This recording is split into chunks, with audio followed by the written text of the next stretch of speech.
Well, happy Friday, friends, and welcome back to A Daily Walk, our last gathering here before we go into the weekend. And we are still in Mark's Gospel, just making our way through Jesus in this final week of his life and ministry, the Passion Week, where he will be crucified, placed into a tomb, and then rise again the third day. But Jesus has been, in a series of verses, confronted by the religious establishment. It started with the Pharisees and Herodians questioning him about taxation. Then, next came the Pharisees questioning him about a resurrection. But now there's another individual that comes and questions Jesus. They were also part of the religious establishment. They were known as the scribes. They were extremely informed as it related to the scriptures. They spent their life studying it, very well versed, if I might say, concerning the scriptures. And there's a scribe that comes to Jesus and he asks concerning the commandments. And he comes to Jesus in verse 28. It says, "Then one of the scribes came, and having heard them reasoning together, perceiving that he had answered them well. And so he asked him, 'Which is the first commandment of all?'" There seemed to be one scribe that was listening to Jesus' responses to all of these difficult questions, and he was rather impressed by the way that Jesus was able to respond in a way. And so he came with a question, and it seems sincere. He asked him, "Well, what's the greatest commandment?" And that's a good question to ask. What is the greatest commandment? Of course, we know that there are 10 commandments. There are 2 tablets that Moses was given, you remember, on Mount Sinai. And it says that the first tablet of the law deals with our relationship to God. The second tablet deals with our relationship to man. So what's the greatest of all of these commandments that have been given to us by God? And Jesus responded. And the first, Jesus said, as the first of all the commandments is this: "Hear, O Israel, the Lord our God, the Lord is one." That's taken from Deuteronomy chapter 6, known as the Shema. "Hear, O Israel, the Lord our God is one," which is important. And then he says, in light of who God is, verse 30, "You shall love the Lord your God with all your heart, with all your soul, with all your mind, and with all your strength." This is the first commandment. What's the first commandment? Love God.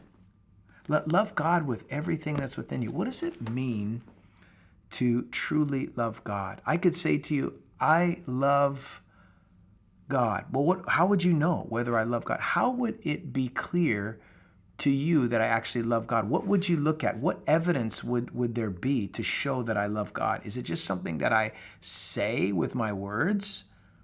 Or is it something that I demonstrate with my life? I'm sure for most of you watching this, you know that love is a verb. There's action involved with love. And there's different words that people use for love today. I could say to you, I love coffee. And I could say, I love my wife. But how I feel about my wife is much different than how I feel about coffee, obviously. So what does it mean to say that I love God? Well, if you truly love God, it affects the way that you live. It's one thing to say you love him, for me to verbalize that, but it's quite another to live my life in such a way that it reveals to all who observe my life, I really do love the Lord, and you can see it by the way that I live. It's more than just your words, friends, is what I'm saying to you. There's plenty of people who say they love God, and they come to church, and then they leave church, and they live like God doesn't exist, like they don't know him. They don't know what his word says. They don't follow after him. They live a worldly life, and you think, do you really love him? Because to love him is to follow him. It's to obey him. So the first commandment, love God with everything that's within you.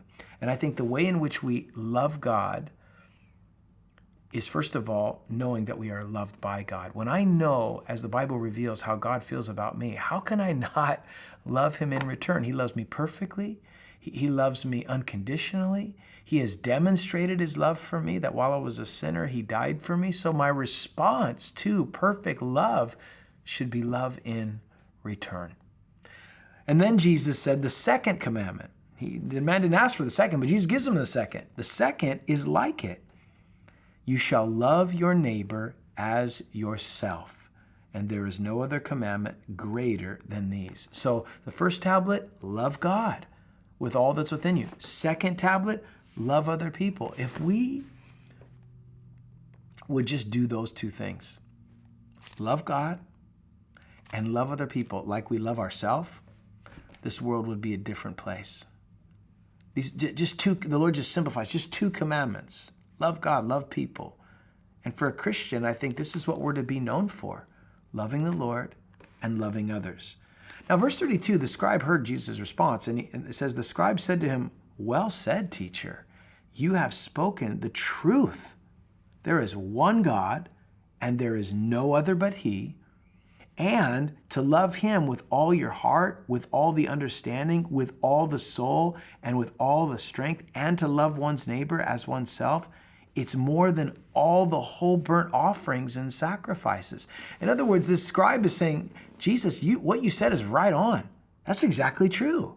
I mean, that's more important than the burnt offerings that you would offer and the grain offering and all of this. I mean, that's wonderful that you offer these offerings to the Lord, but to love is even more important. Paul the Apostle picked up on that as well. You remember in 1 Corinthians chapter 13, he said, you can offer your body to be burned, but if you don't have love, it profits you nothing. You can speak with the tongue of men and of angels, but if you don't have love, it doesn't matter. You're like a clanging cymbal in the ears of heaven. It's just noise without love.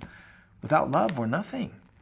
Now, Jesus, hearing this scribe's response in verse 34, Jesus saw that he answered wisely, and he said to him, you are not far from the kingdom of God. But after that, no one dared question him. Jesus, seeing this scribe receiving the truth and acknowledging the truth, Jesus said to him, you're not far from the kingdom. You're right there. You're right on the edge.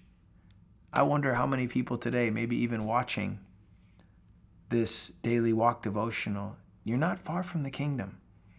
Maybe you're kind of on the edge. You're kind of 1 foot in, 1 foot out. Yeah, I love the Lord, but I also love to sin. I love the Lord, but I also love to be in this relationship that's outside of God's will for my life. I'm unequally yoked, but I love the Lord. Don't misunderstand. Well, you're not far, but maybe you're farther than you think. I would encourage you today, if you love the Lord with all your heart, all your mind, all your soul, all your strength, with all the understanding, then there's certain things that will characterize your life, a life of love for God. And one of those things will be a love for other people, a love for the lost, and a love for the family of faith. May God help us this week, as we go into this weekend, to love God and to love people. It's as clear as that. God bless you. Look forward to seeing you on Monday. Take care.